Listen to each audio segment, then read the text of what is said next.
Thank you so much, everybody, for being here. My name is Gabriel Batista. I am a game solution architect at AWS.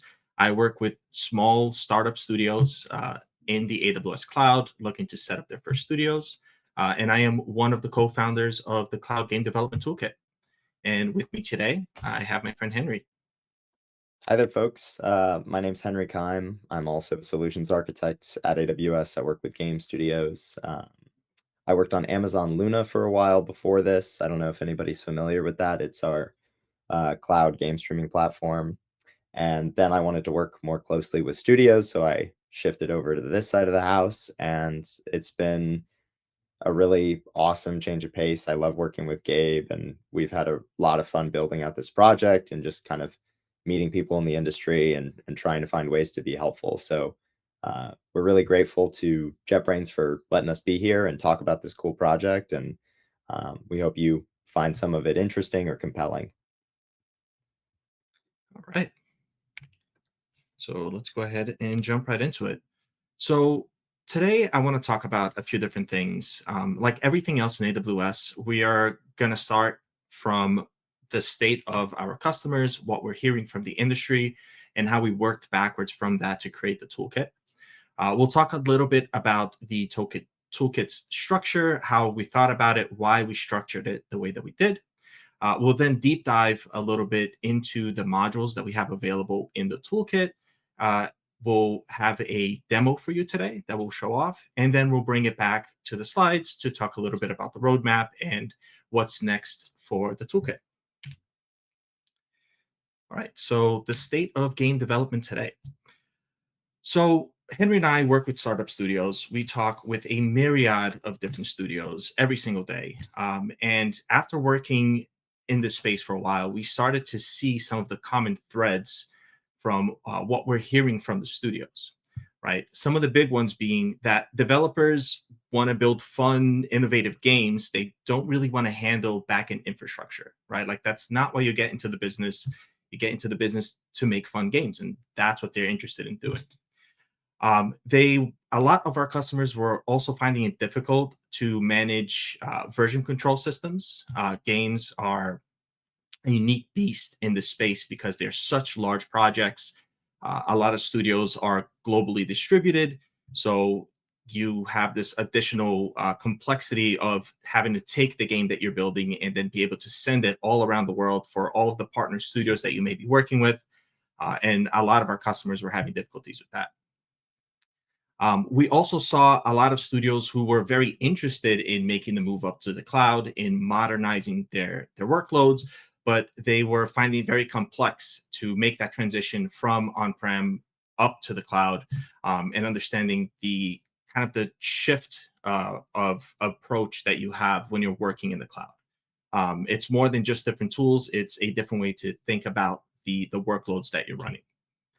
And then finally, when you do make it up to the cloud, there are a ton of different services. There are a ton of different ways to set up these different workloads.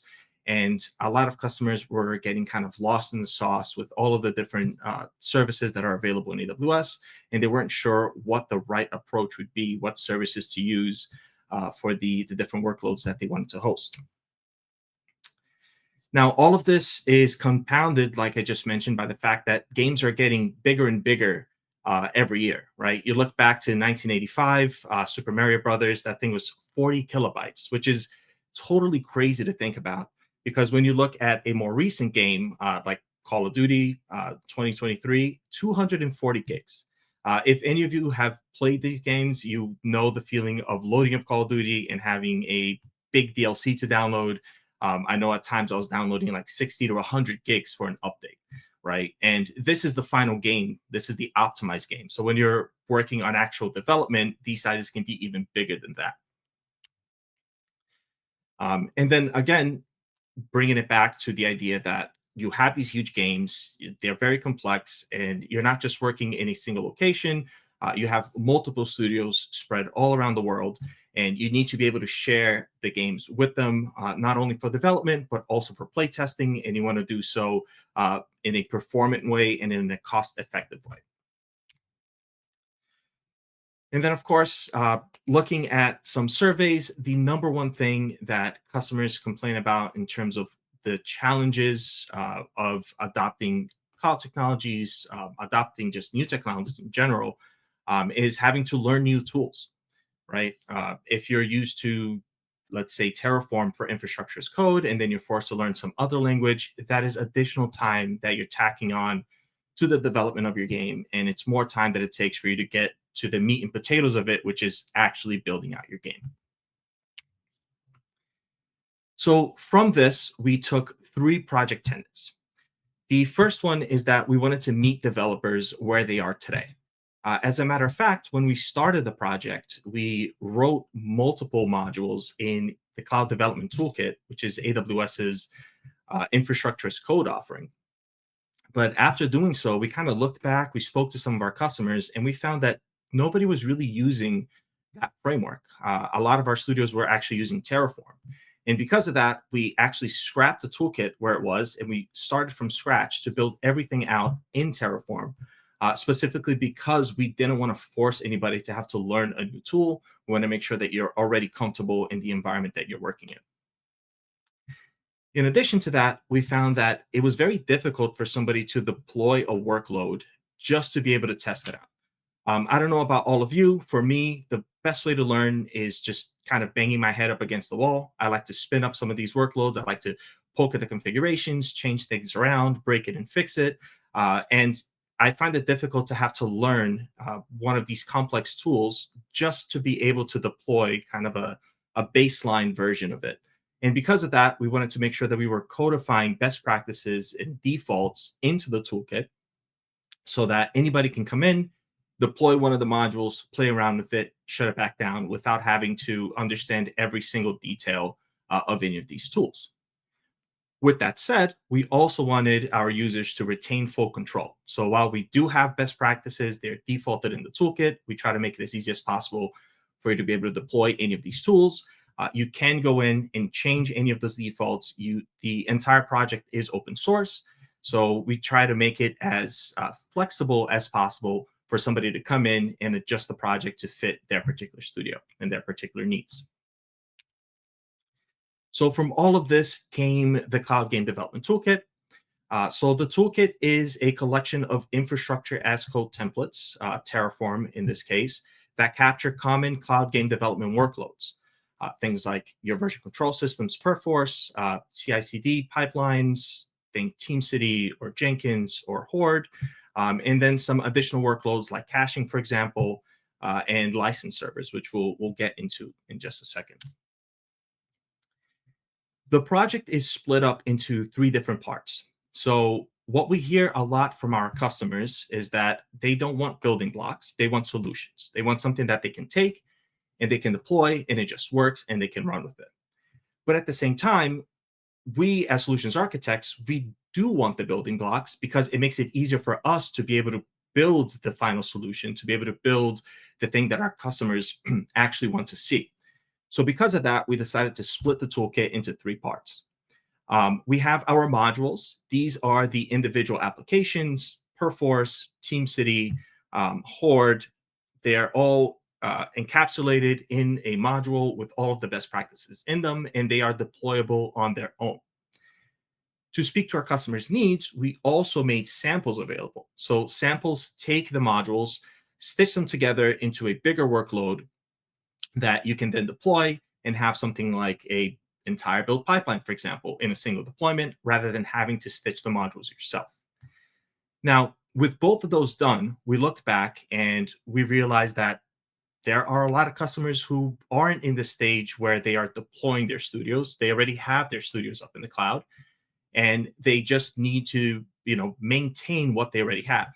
So because of that, we took the assets that we use for the modules, things like machine images, Docker containers, Ansible runbooks, and we made them available in the project so that if you already have something deployed and you just want the assets to be able to manage it, maybe some build agent images, things of the sort, those are also available. So we try to help studios regardless of where they stand, and regardless of their maturity level.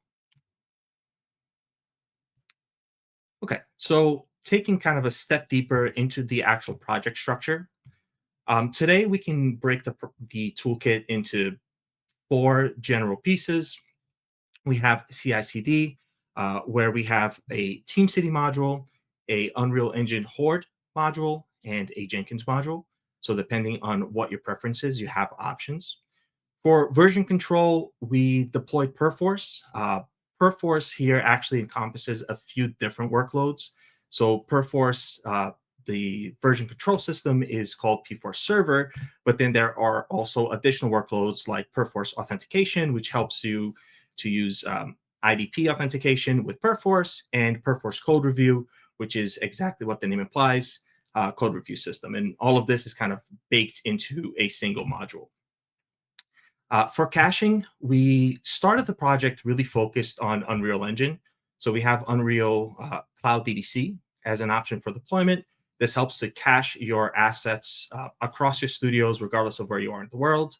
And we've recently started making moves into Unity. So we also have a Unity Accelerator module that we released recently, along with a Unity license server module to go with it. Taking a quick look at the module structure, we try to keep this as standardized as we can. When you're looking at the module, there are a few different directories. First, at the root, we have the actual Terraform files. We try to keep the bulk of the modules in the main.tf file as much as possible. And then we have some of the additional workloads broken off into their own files. Things like load balancers or Route 53 definitions. That is our DNS server. Things of that sort. We try to break it out to make it easier to read. Along with that, we also have examples for each of our modules. So don't confuse the examples with the samples. The examples deploy just that particular module. We typically use it for things like testing. But if you want to deploy just a single module to play around with it, this is a good place to look. And then for the more complex modules, we may have a sub-modules folder. Perforce, again, being a great example here. While the Perforce module is a single thing that you can deploy, within the configurations, you can define whether you want to deploy P4 Server, P4 Code Review, and or P4 Auth. And that these are all captured in the modules folder. All right. Looking at the assets, like I mentioned, we try to make as much of what we built in the toolkit available for people to use. So this is just an example, probably the one of the more complex images. This is a build agent image for Linux, and you can see that we try to make all of the scripts available for installing additional tools, things like Octabuild or SC Cache, mounting volumes. All of that is available for you to use, change, and then hopefully feedback into the toolkit as a PR as you make changes to it. And then finally, the samples. So the samples use the modules. We try to keep the variables to a minimum on the sample level. We want these to be as easy to deploy as possible. A lot of the hard-coded values exist in the locals.tf file. So this is an easy way for us to just put in some hard-coded values for the deployments. You can go in there and change it. But if you just want something that you can play with, you just want something to stand up and be able to touch, then the variables are at a minimum. I believe we only really ask for like the domain name where you want to deploy these tools. And that's it. You get your entire build pipeline or Unity build pipeline, depending on which sample you're deploying. All right. Taking a deeper look into each of the individual modules here. So just going to zoom in a little bit. So this is the Perforce module. Um, I know there's a lot going on in these architectures, but the important piece to understand here is that with a single deployment of Terraform, we can deploy multiple pieces, multiple workloads at the same time. So here we have our Helix Core commit server, which is our P4 server. It's backed by 3 separate EBS volumes. So this makes it easy for you to be able to grow or shrink any of this data, to be able to snapshot any of these volumes, so that it's easier for you to be able to back up your Perforce server. This is hosted on EC2, we found that Perforce requires additional cores. There's a lot that goes on with Perforce that didn't allow it to work very well in containers. So because of that, we went with EC2 for the P4 server, but we did containerize the Helix authentication server, or P4 auth, and the Helix Swarm service, which is now called P4 code review.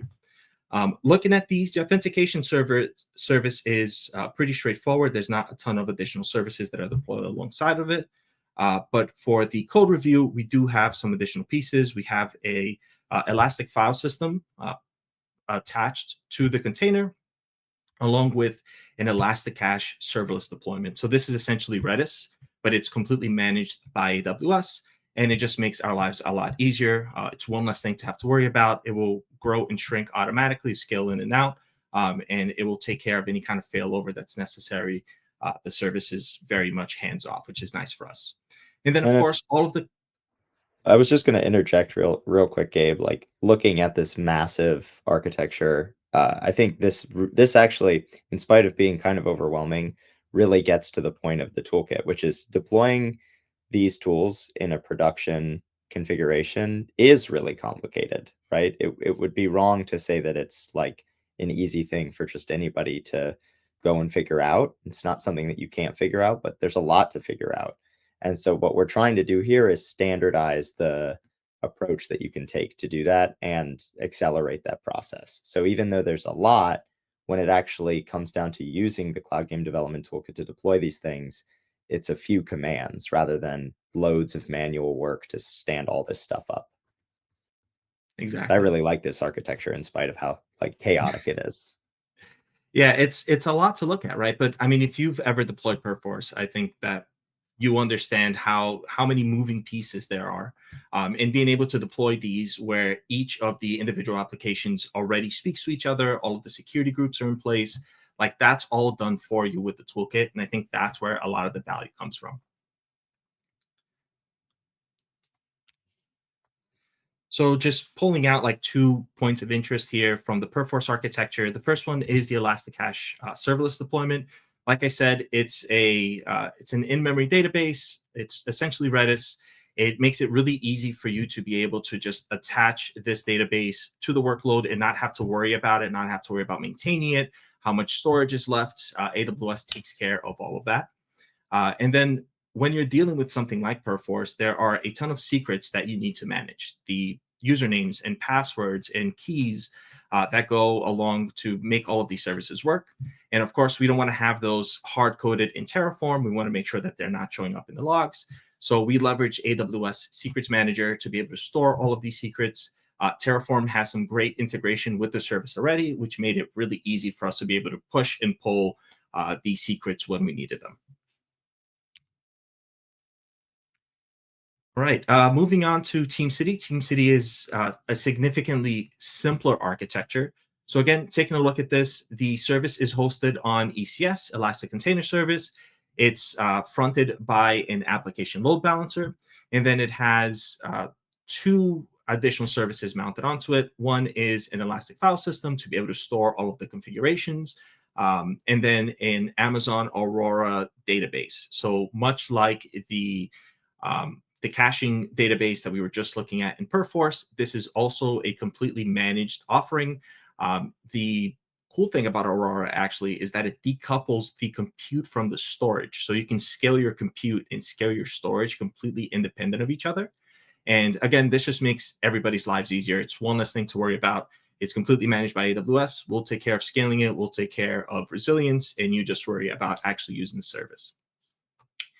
And then here towards the bottom, we have our build agents. There are a few different ways that you can handle this. If you want a full build machine, you can use an EC2 instance as your build agents. In the demo that we're going to show you today, we actually decided to go with containers, and in this case, serverless containers, to be able to deploy these build agents in an ephemeral way. They spin up, they do the work that needs to be done, and then when they're done, they just disappear, and you don't have to worry about managing any of that additional infrastructure.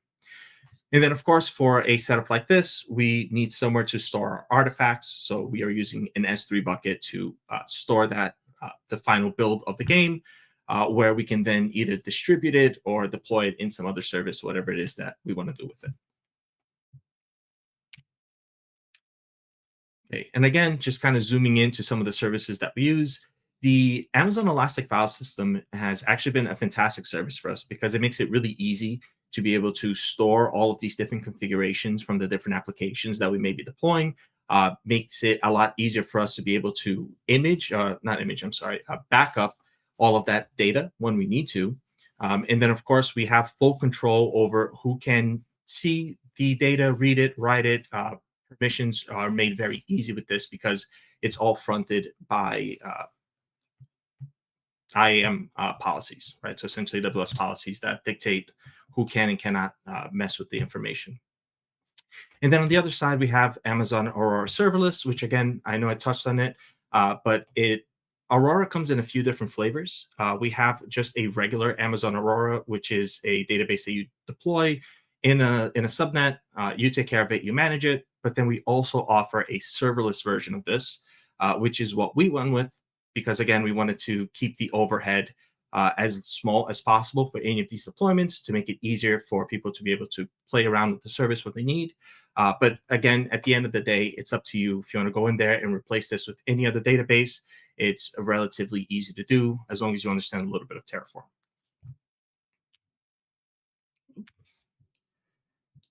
Excuse me. All right. So then looking at the assets, like I mentioned, there are two big players that we use for the assets. The first one is Packer. There are a lot of Amazon machine images or AMIs that we need to create for this kind of workload. So we leverage Packer to do this. It made it easy for us to be able to codify all of the different installations that we need to do, the different configurations for the machine images, and it allowed us to be able to hand that template over to users so that they could build their own AMIs and have it automatically uploaded to your AMI storage in the cloud that's private to your account. Along with that, we also used Ansible Runbook specifically to be able to do a lot of the configurations. Perforce is a key target for this. Perforce has a lot of minute details that you need to handle when you're spinning up a server versus a replica, being able to copy information between the servers. So rather than having to memorize all of those steps, we just created a few runbooks that we could then share with our users to be able to run these workflows at the click of a button. And then finally, the first approach that we had for the toolkit, we started things off with Jenkins because Jenkins tends to be a more manual deployment. It's open source. You have to really understand how it all works. So because of that, we ended up creating a bunch of Jenkins file definitions that, again, we made available both for Unreal Engine, Godot. I'm not sure if we have a Unity one, but there are a ton of different ones with different configurations, and it's up to you to pick and choose. If you do have a Jenkins deployment, you can go in there and use those. So with all that said, I'm going to pass it over to Henry to talk a little bit about the demo that we have available today. Thanks, Gabe. Yeah, so we'll start with this slide, which has the Unity build pipeline sample architecture on it. And this kind of just gets to the way we view standing up some of this if you're a net new studio, right? So a lot of the game studios that Gabe and I speak with, many of them start with 3, 5 developers, but this also works up to scales of 40 to 50. And we have many of the same conversations with sort of enterprise game studios, really big game studios that we have with the startups. And a lot of it revolves around how do I stand something like this up, whether it's for 5 people or for 100 people. So there are kind of 3 things that we're going to represent in today's demo that Gabe's got on this slide here, right? The first one on the left side is our P4 server, right? This version control piece. And we mentioned that the P4 server, I don't know if a lot of you are familiar with Perforce, but Perforce is pretty ubiquitous for version control in game development. Now, GitHub, when you spin up a GitHub repo, it's pretty easy to just sign into GitHub, create a new repository, and upload all of your artifacts there. But as the game gets bigger, you start to need something that's a little bit more dedicated. And a lot of customers of AWS, a lot of game studios will use Perforce as that version control tool. So spinning Perforce up is a little bit more involved because it's a more powerful application. And it requires significantly more infrastructure. It requires a pretty large machine to actually run the Perforce application, the Perforce server, and it requires storage that Gabe touched on, which here we've represented as 3 different EBS volumes, or elastic block store volumes, right? So this is our compute and our storage. We're going to walk you through how we deploy that with the toolkit. We're going to show you that running, and we'll show you some of the infrastructure as well. And then we'll show you the code that actually deploys that stuff. In the middle, you've got this Unity license server, right? The Unity license server also is an application produced by Unity, right? So this is not an AWS tool. This is a third-party application in the Unity license server. But again, it requires infrastructure to run at production scale. And we had enough customers asking us, hey, how do I do that?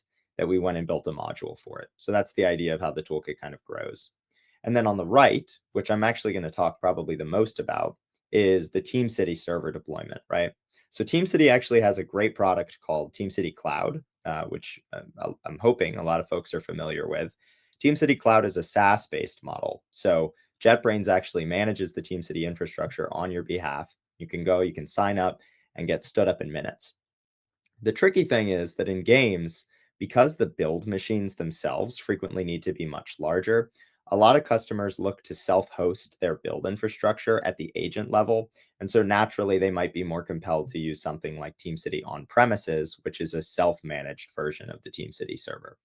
So that's what we've built a module for. And it's based extensively and exclusively off of the TeamCity documentation. So I'm going to show you the TeamCity documentation that's relevant, and then I'm going to show you the source code that implements it. That's my objective, right? And this whole thing together forms a pretty clear pipeline. On the left side, we have our version control, which holds our Unity sample game. And then on the right side, we have our build infrastructure, which is TeamCity in this case, which outputs a built artifact to S3, which is the Amazon Simple Storage Service. Also pretty common in the industry. So without further ado, if we could hop over to the demo side of the house. Thank you. So what you'll see here is a maybe familiar site if you've used TeamCity before. Uh, TeamCity is a CI/CD application that's provided by JetBrains. It's really widely used in software development. It's also very widely used in games. And what we've got here is a little bit of a sample environment to show you. So I'm actually going to start over here on the left at the homepage. We've got a Unity sample game that we've defined here, right? And in that Unity sample game, we have one Linux build pipeline, right? We're building our sample game for the Linux platform. And where I'll start with is actually the assets for this sample game. So they need to live somewhere, like we mentioned, and they live in Perforce. Up here, you can see that I'm in P4 code review, and I can take a look and browse all of the assets that are in my Unity sample game, right? Assets, packages, here's the actual solution. You know, I can hop into assets. I can look at sample scene assets. Let's say, I don't know, let's look at maybe some fog, right? So here's a nice foggy scene PNG, right? A sample of what this scene looks like. And all of this is stored on AWS in the cloud in our Perforce server. And then this website, review.perforce. In our case, peculiar.games.aws.dev, this P4 code review application is also hosted on AWS. So before I proceed any further with the TeamCity piece, I'm going to show you what that looks like in AWS. So I'm going to hop over to the EC2 console, right? Gabe touched on this. This is where compute is deployed. And if I take a look at the EC2 console, you can see I have a bunch of instances running, right? These are my servers, and they're doing a number of different things.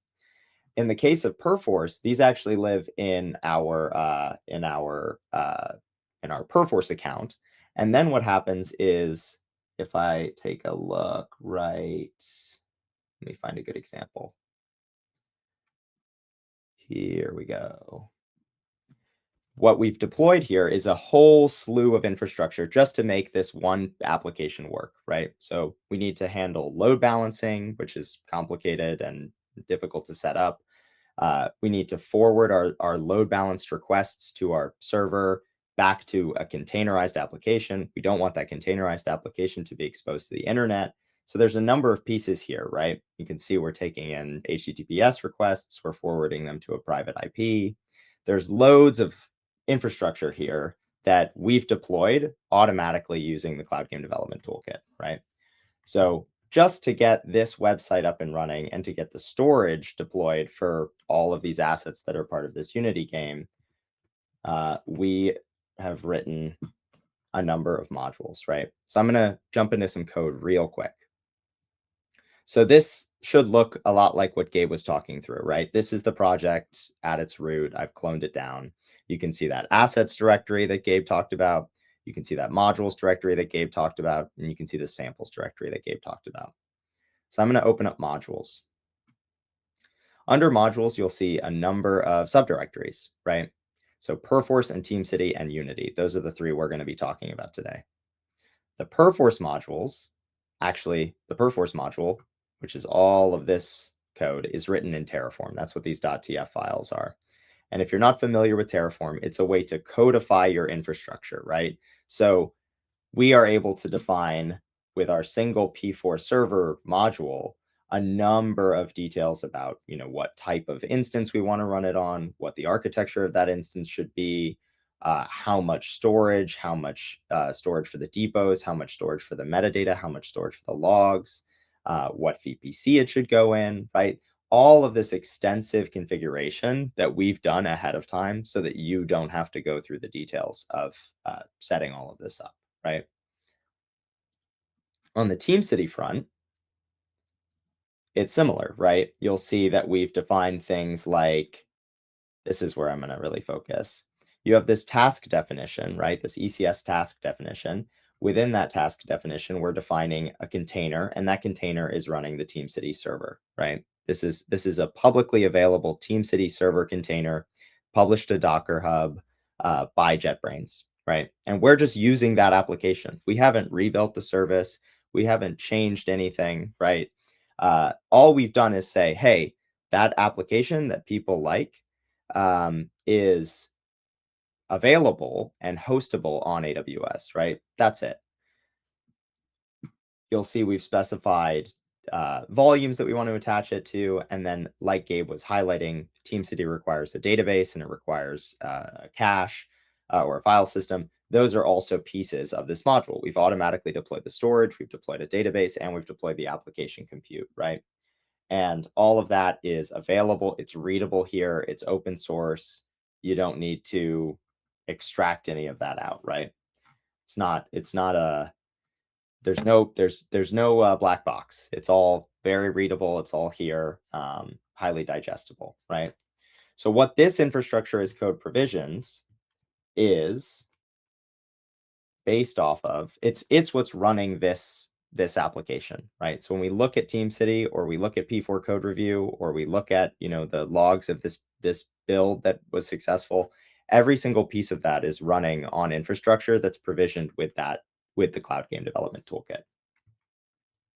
So briefly, I just want to jump into the TeamCity documentation. So this is the TeamCity on-premises documentation. Again, comes exclusively from TeamCity, and all we've done is followed TeamCity's instructions for running their application in production and codified that, right? So if I hop into setup TeamCity for production, you'll see that there's instructions on installing TeamCity server on Linux or Mac OS. And then there's instructions on configuring the TeamCity server with startup properties. There's instructions on installing TeamCity agents. And there's instructions on hosting build agents in the cloud, setting up an external database. And each of these documentation pages are the things that we've gone through to familiarize ourselves with the application. So for example, this talks about how you can use AWS Aurora, which is our proprietary SQL-based database service, as your backing database for TeamCity, right? And this documentation is great. It gives some really clear instructions on setting this thing up. That's what we've codified, right?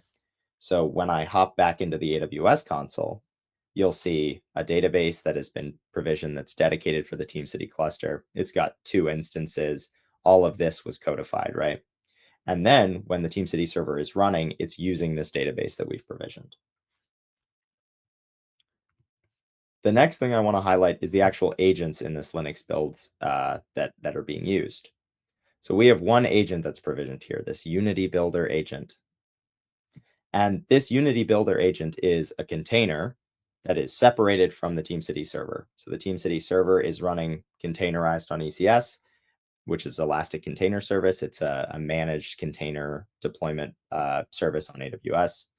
And there's also an agent alongside it, right? So we've segmented out this control plane and then these agents. That's a big part of TeamCity. And we're deploying these agents on similar infrastructure to improve the latency between the TeamCity server and the agent, right? Those, if we take a look at our TeamCity cluster, right? This is our compute cluster. You'll see we have two services, right?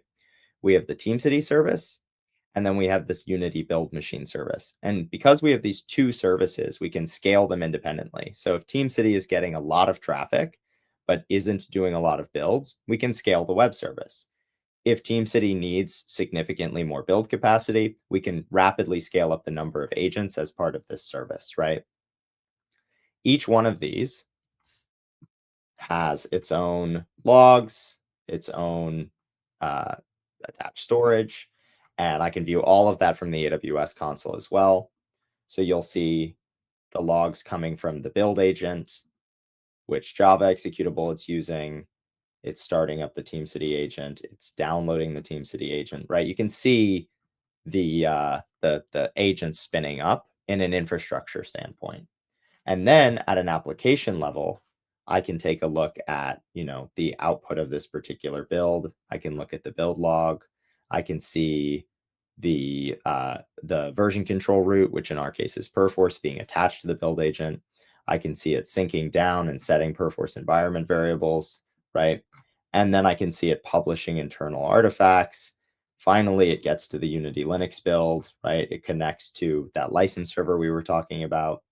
And as it goes through this build process, that hardware that's backed on AWS is spun up, does the build, and then can spin down. So you're not paying for anything excessive, right? Once the build completes, and there's a lot here, I won't go through all of it, right? But once the build completes, we now need somewhere to put it, right? We need a place to store that built game executable. And the natural solution for that is Amazon Simple Storage Service. So you'll see right here, we have step 2 of 2, which is actually uploading our artifact to S3. So what this allows us to do is say, hey, I want to do a build of my game. I don't have infrastructure available to do that build at scale. I check in my changes to Perforce, right? I make a change to the scene. That can trigger a build, which TeamCity manages. TeamCity can provision an agent on AWS, a containerized agent on AWS. That containerized agent can actually do the execution of the build. It can then upload that built artifact to S3. That's what you see here, right? This is the uploading build artifacts to S3 portion. And now that that built artifact is on S3, I can distribute it to my playtesters. I can distribute it to whatever publishing platform I'm using, whether that's Steam or I'm provisioning it through a website, something like that. And I can make it available globally, right? And that really completes this sort of like end-to-end pipeline, right? I've gone from uploading subversion control all the way to a built artifact that I can distribute to my players, etc., right? So, last piece of this puzzle, just to highlight a little bit, how you might get involved with this project, which we're going to talk about a little bit more. But while we've got the code up, I just want to show you, how extensive this project is. So we've got probably, I don't know, 20 contributors across AWS who have participated in building this. Many of them are games essays, just like Gabe and myself. And if you are a small game studio and you're looking to get infrastructure stood up like this, it's really easy to get in touch with your AWS account team and ask about this particular project. And Gabe and I would be happy to come in and give you a deep dive walking through how you might stand this stuff up. We've got a pretty extensive contributing doc, right, on just the general structure of modules. If you've got some application that you want to make available or you want to leave feedback. We've got pretty clear guidance on our patterns around like when we use submodules inside of our modules, that kind of thing, like how we nest stuff, uh, how we name variables, right? So what we're trying to do here is really raise the bar on this open source environment so that it's not so much everybody figuring it out on their own, like flying by the seat of their pants, right? We really want to make it as readable and easy to understand as possible. You'll also see we have this design standard stock, which is similar, right? This is sort of like a higher level strategy. And getting started with this project and contributing to it, not hard. We've had a number of external contributors raise PRs against this. We're not closed off to just AWS services. We recognize that, you want to use TeamCity or you want to use Jenkins or you want to use Perforce. So we're trying really hard to kind of open up that ecosystem and be as open source as possible, right?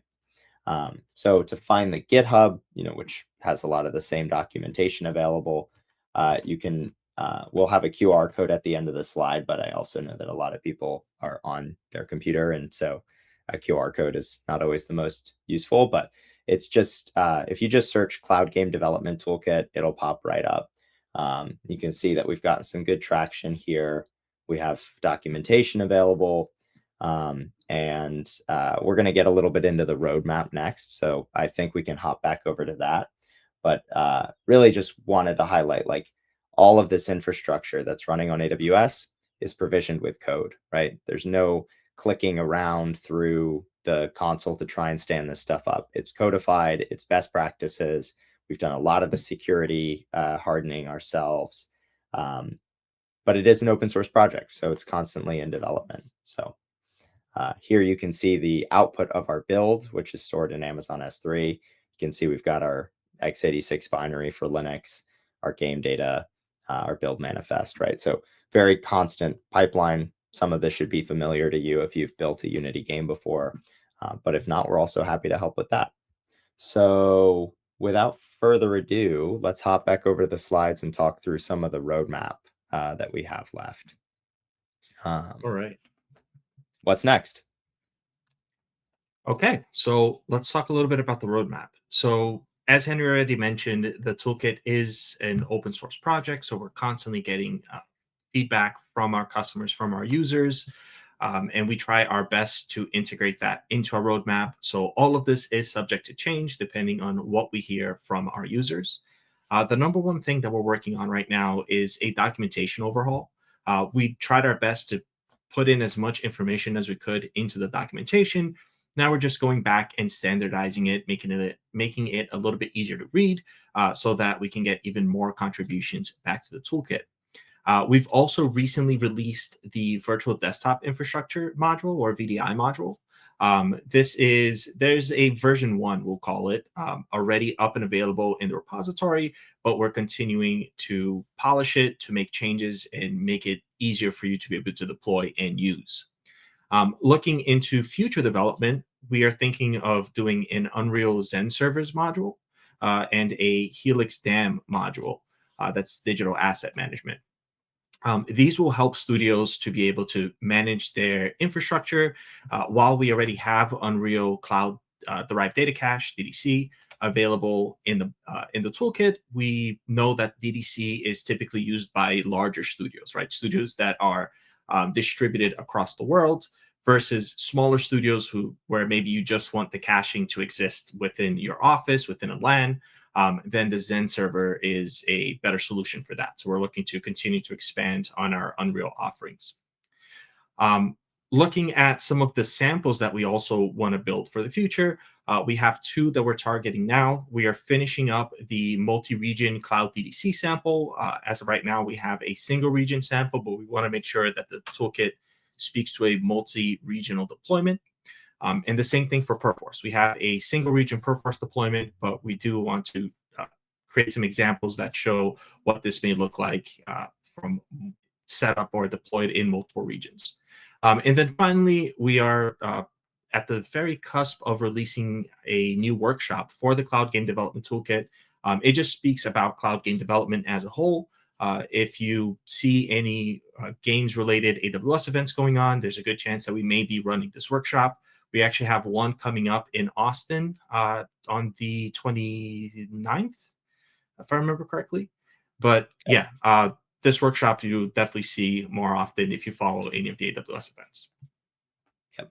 And I know just to highlight, like, some of these terms might be unfamiliar to you, Zen servers, Perforce, even Cloud DDC, Helix Dam, and that's completely understandable. Early stage game development, you might not need any of these things. But as you start to scale and you start to, want to accelerate the rate at which you're developing these games or introduce new, very useful tools for a lot of this stuff, come talk to us. Like, we're happy to help stand this stuff up. It doesn't have to be expensive. These can be really useful utilities that improve your development experience. And I'm sure that your AWS account teams, the folks that are aligned to you, would be happy to talk about this too.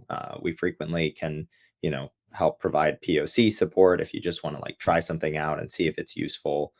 That's really common, and that's a lot of what Gabe and I do. So yeah, just reach out to your AWS account team if you know who they are, and if not, you can always open a support case on AWS and find them. It's relatively easy to get in touch. So they've probably reached out to you.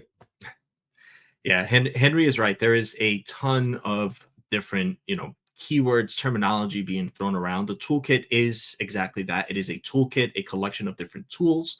But the beauty of it is that we made it so that it's easy for you to deploy for the first time. So if any of this sounds interesting to you, don't be afraid to go into the module, look for those examples, deploy it, play with it, and then shut it back down when you're done. Also, if you're just curious about AWS in general, and you've heard it because it's it's a massive cloud ecosystem and a platform that a lot of folks rely on and leverage every day.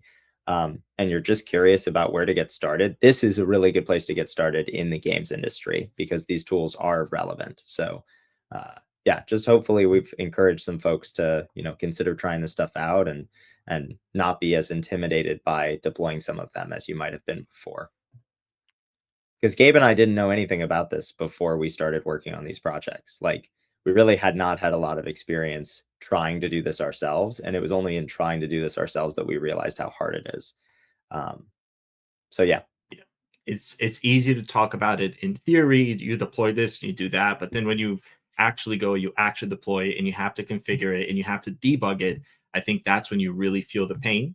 And again, we always try to kind of put ourselves in our customer's shoes and then work backwards from there. How can we improve it? So with all of that said, again, this is an open source project. Help us build it out. Feel free to file bugs or request features in the GitHub issues tracker. If you make any changes, if you customize the toolkit in any way and you're willing to send that back to the toolkit so that we can continue to add additional features, please feel free to open up pull requests against the toolkit. We're constantly looking through the pull requests that are made so that we can continue to extend the toolkit. And then finally, and I would say most importantly, we would love for the repository to not just be a place for you to download the toolkit, but for it to also be a place where you can discuss the details of how to deploy these tools, ask questions. There's an entire discussions tab that we have available in the repository. So feel free to go in there, engage with the community, ask questions. We're here to help as best as we can. And here is a QR code, like Henry mentioned earlier, to the toolkit. You also, to the toolkit's documentation, excuse me. You also have a link at the bottom there. And that is our presentation. Thank you so much, everyone, for taking the time today. And yeah, if you have any questions, now's the time. Yeah, hi folks. Thank you very much. That was a fantastic overview of something that is really complicated. I think it's a really good point that you're making, that this stuff can be really hard, especially joining all the different pieces together for the different the different pieces. It can be bad enough setting up one thing, let alone setting up 4 of them to work together. So yeah, thank you for that. I do have to ask though, because I don't know Terraform terribly well. How does the toolkit work as a toolkit? Is it a collection of samples, like I take those Terraform files and tweak them for how I want them, or can it be used kind of like a library and a modules or something like that? I'm not familiar with it. That's a really good question. So our intention at the forefront was to try and not build another kind of application, right? Not something that you go in and you can click a button and it does everything for you, because we realized that a lot of these deployments needed to be flexible enough where somebody who does want to kind of get in the weeds can go in there and tweak a line here or a line there and get something more custom. That being said, deployment is as straightforward as opening up the repo, finding one of our samples, which we feel cover like the overwhelming majority of use cases, right? So like the one today, which is a Perforce server, a TeamCity server with some containerized agents, and an S3 bucket to deploy your builds into. We have a sample that Gabe's actually going to merge probably this week, that we built explicitly for this game dev day, that you will go in there and you might be required to like put in a domain name, like where do you want these things to be deployed? Like Gabe said, like we don't know what your studio is called. So you would put that in text in the file, right? Or the variables would prompt you, and you would run Terraform apply. Terraform is a CLI, and Terraform apply would look at all the files that you have in that directory, and it would begin applying them. You need to set up your AWS credentials, but Terraform also helps make that very easy. And our documentation walks through a good chunk of this, but that's kind of the flow, right? The files are there so that when you want to make a change to something, or you want to be able to view, what you have deployed, Terraform maintains state relevant to the actual source code. But the process of deploying this is as simple as like running a couple commands on the terminal. That's it. Mhm. So I don't know if that answers your question, but Yeah, mostly, yeah. But I was just going to ask, then you say, we take one of the samples that you've built there. Is the sample, because you saw kind of like the main toolkit was a bunch of Terraform files, and then the samples were also a bunch of Terraform files. Are they kind yeah, of are they like a snapshot of the toolkit, or are they like referencing the main thing? they're referencing the yeah, modules. So they're in the yeah, okay, toolkit. It's sort of like we have a module for Perforce, we have a module for TeamCity, right? But you frequently want to deploy both of those things and have them be able to talk to each other and have the networking be set up so that they are allowed to talk to each other. And so a sample shows you how to put both of those things into, a virtual private cloud and set up networking and set up DNS and set up security. So the modules are these sort of building blocks that Gabe was referring to. The samples are us taking those building blocks and, building a little house. That's the easiest way to yeah, describe it. got it, That's perfect. That's it. That everything's clicked into place for me there. So that's great. Yeah. Thank you. Just my 2 cents that if you are working extensively with the Terraform files, there is also a plugin for the IDEs of JetBrains, including the writer that you work with the Terraform, not only like other text editors that I don't want to like speak out loud. Yeah. No, that's a very good point. And I actually did want to speak to Rider really quickly if we could. I know this is a JetBrains game dev day, and I was showing off Kira, which is Amazon's newest IDE, and it's what I use for a lot of stuff. But Rider, which is really widely used in games more and more, so that virtual desktop interface module that Gabe was mentioning, that's our attempt to make it really easy to spin up a virtual workstation on AWS, right? So you might not have a really high-powered machine at home that you can do game development on, and you would like to be able to do game development, but you don't want to go buy a whole nother PC or something, right? Or you have a MacBook like me, and you need some, beefy Windows machine to actually be able to do a lot of the game development work. So our VDI module helps spin up a GPU-enabled instance It helps manage user provisioning. It helps set up nice DCV, which is our remote desktop protocol at Amazon. But it also can install a lot of common game development tooling. So, for example, we would love to automate the deployment of Rider onto those instances, right? So if you have a studio and you need to spin up a bunch of workstations for that studio, you can spin up them through our module and they'll have Rider pre-installed. You can point them to your license server, all that kind of good stuff. They can have the TeamCity agent pre-installed. Now, we aren't doing that just for Rider, right? This is an open source project, but I think there's a lot of promise in Rider, and I use Rider extensively when I work in the engine. So that's sort of why we started that way. Yeah, exactly. That's some stuff that's upcoming. So Gabe alluded to our VDI module that we're working on. That's one of the pieces of it is automated Rider installation. Yeah, that sounds great, and obviously we'll do whatever we can to help, because we'd love to see it available in those kind of environments as well. We have done some really cool collaboration with JetBrains as well. Gabe and I forgot to mention that, but for example, TeamCity introduced a Kubernetes executor for its agents, which is just a really interesting pattern, and we came across it naturally. And there was a change that we needed to have TeamCity make so that it would support a different authentication model that we felt was a better AWS best practice. And so we opened up a support case, and our team and some engineers from TeamCity were going back and forth about the right way to do this. And I think that level of collaboration is like the best part about working on this toolkit has been being able to talk to partners and actually get really good feedback and just kind of be collaborative, trying to make this easier for people.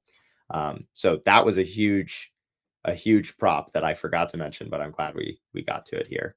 Yeah, that's always nice. I'm always happy to hear kind of things like that. It is something that we do want to do, is work well with other players in the industry, because obviously it makes everybody's lives better. If we can work well with you as a cloud platform or whatever services you provide, then it's a good thing. Everybody wins. What's not to like?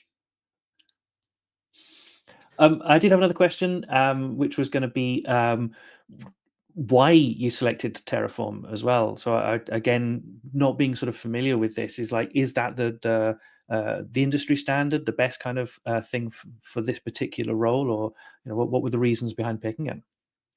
Yeah, so Terraform is, as least as far as we can see, the industry standard. All of the customers that we spoke to were using Terraform. Like I spoke to about earlier, we did start the toolkit using the Cloud Development Kit, which is AWS's proprietary version of an infrastructure as code framework. But we found that a lot of customers didn't have any experience with it. They didn't really know how to use it.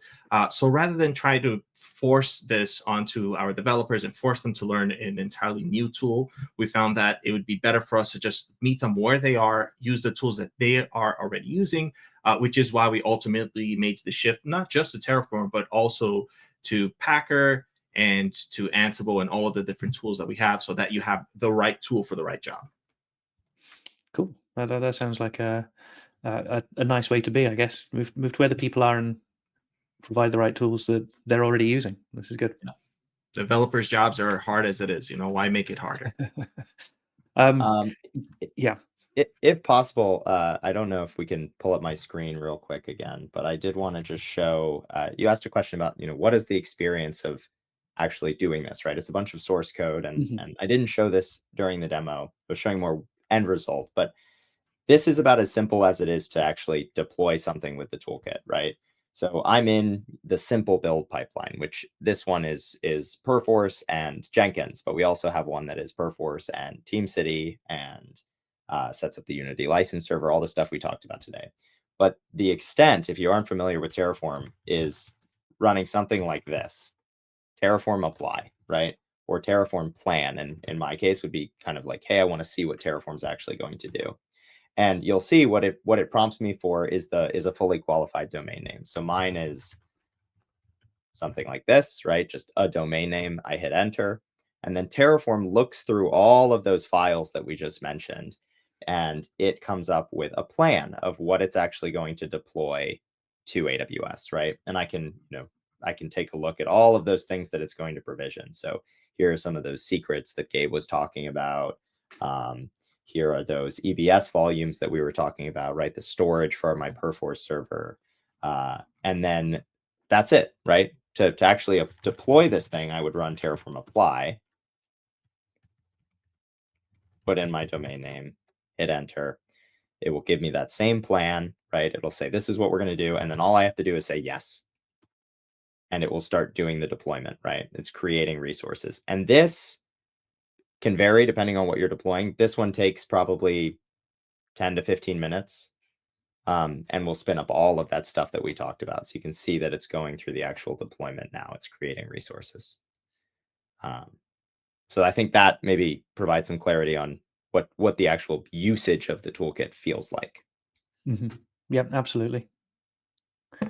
Anyway. Yeah, it looks great. Yeah. Exactly. Let's not leave it running for 10 minutes.